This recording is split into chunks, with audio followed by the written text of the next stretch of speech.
নমস্কার, সবাই কেমন আছো? আশা করি সবাই ভালো আছো। আমি মোটামুটি ঠিকঠাকই আছি। এখন বাজে 11টা 25, আর আমি এখানে একটু দই মুসলি এসব নিয়ে বসে পড়েছি খেতে। সকালে ফ্রেশ ট্রেশ হয়ে নিয়েছি। তার আগে একটু আম পাড়তে গেছিলাম গাছে।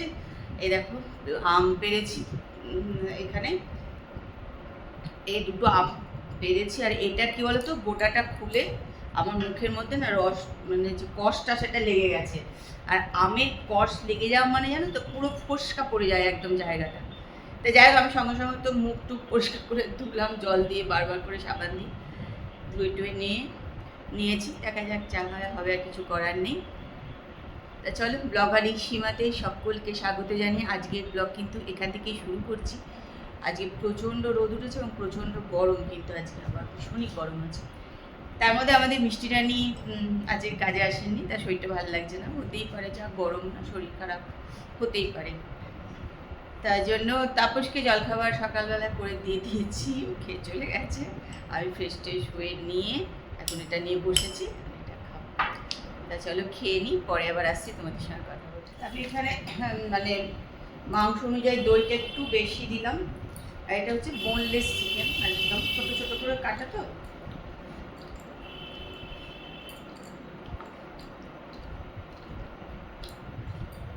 এখন এটা দই দিয়ে মাখিয়ে রেখে দিই, তারপরে মশলা করতে হবে, করে টুকু তারপরে দেবো।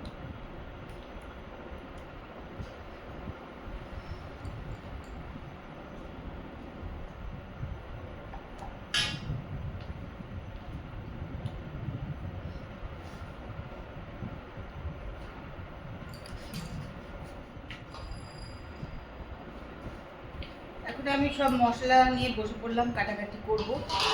এটাই অসুবিধা হয় জানো তো, যদি জানা নেই তো যে ও আসবে না, তারপরে ও বেলায় ফোন করলো যে আসবো না আমি,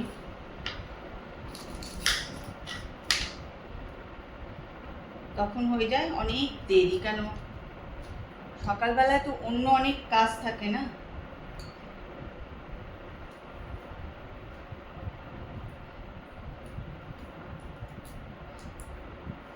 আমাদের সকালবেলা সত্যি অনেক কাজ থাকে, জানো তো।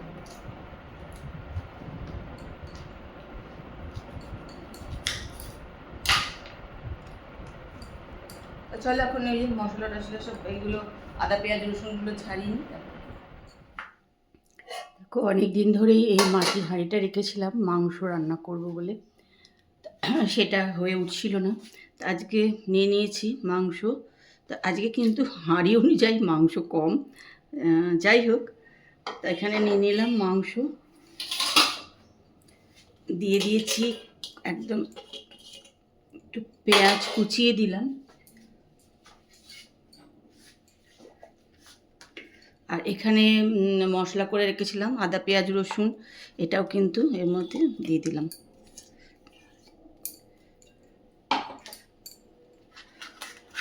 আসলে আমি কোনো দিনই মাটির হাঁড়িতে রান্না করিনি, মানে এটা আমার একটুখানি ভয় ভয় লাগছিল যে এটা করতে পারবো কি না ঠিকঠাক করে।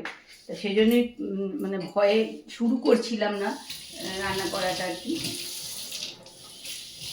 যে যদি ভেঙে টেঙে যায় এসব ভয় পাচ্ছিলাম। তা যাই হোক, আজকে ভাবলাম না আজকে করেই নিই। তো হলুদ দিয়ে দিলাম,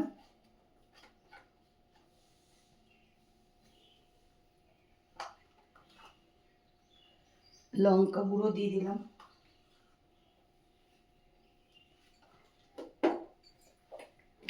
আর দিয়ে দিলাম হচ্ছে একটু জিরে গুঁড়ো।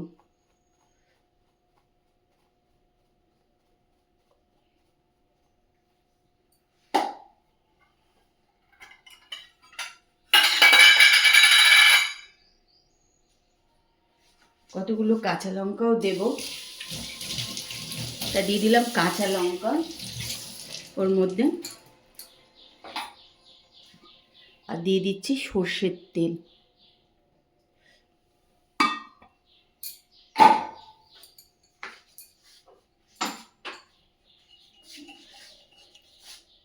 নুন দিয়ে দিলাম। এবার এটা একটু হাতে করে মেখে নিলাম।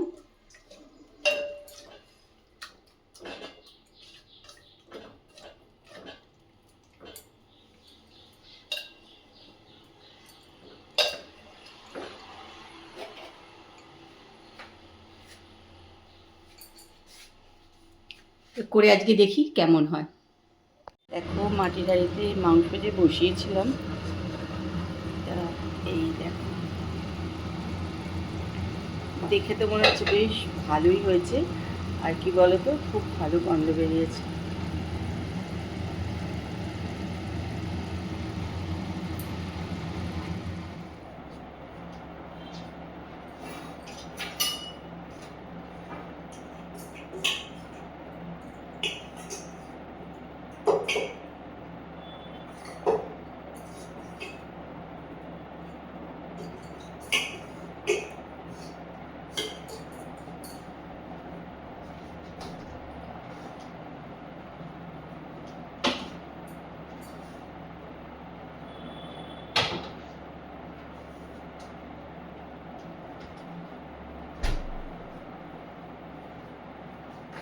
দেখো আজকে আমি খাওয়া দাওয়া করে নিয়েছি, এখন 3টে বাজে। এখন তো চলে এসেছি রান্নাঘরে।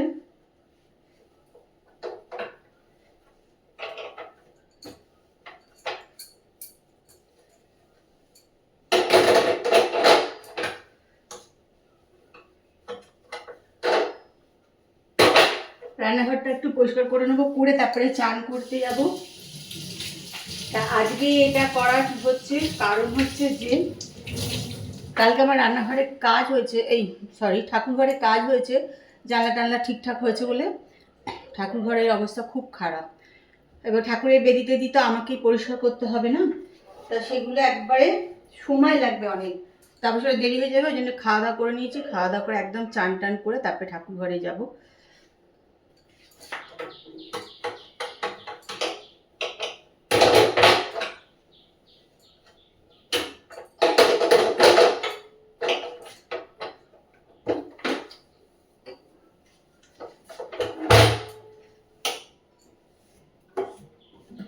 আর যেদিন দেখবেন মানে কাজ থাকে সেদিনই কেউ একটা কাজে আসে না, যেমন আজকে রান্নার মেয়ে ওই জন্য কাজে আসেনি। সকালবেলাটাই আমি করবো ভেবেছিলাম, সকালে তো ফ্রেশ হই, ভেবেছিলাম সকালে ফ্রেশ হয়ে গিয়ে করে নেবো ঘর, কিন্তু সেটা হলো না।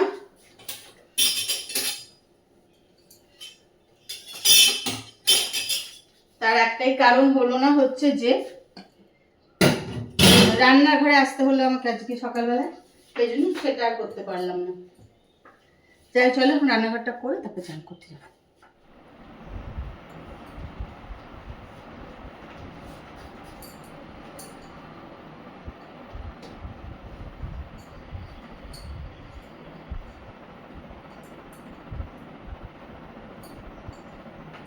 দেখো এখন বাজে রাত্রি 9:30।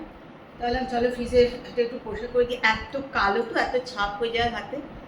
আর কি বলতো, দিনের বেলায় না সব কাজ হচ্ছে না, এত গরম না, মানে একসঙ্গে অনেক কাজ করা যায় না, একটু কাজ করতে হয়, একটু বসতে হয়, এইসব করতে করতে দেরি হয়ে যায়।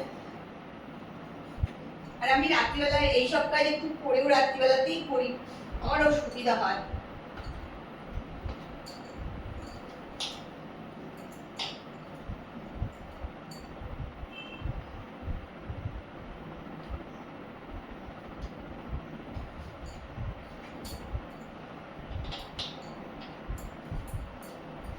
কালো বলে না এত অসুবিধা হচ্ছে, এত বোঝা যায় যে দুদিন অন্তর অন্তরই বোঝা যায় যে এটা খারাপ, মানে হাতের দাগ হয়ে গেছে, খারাপ লাগে, ভীষণ বাজে লাগে।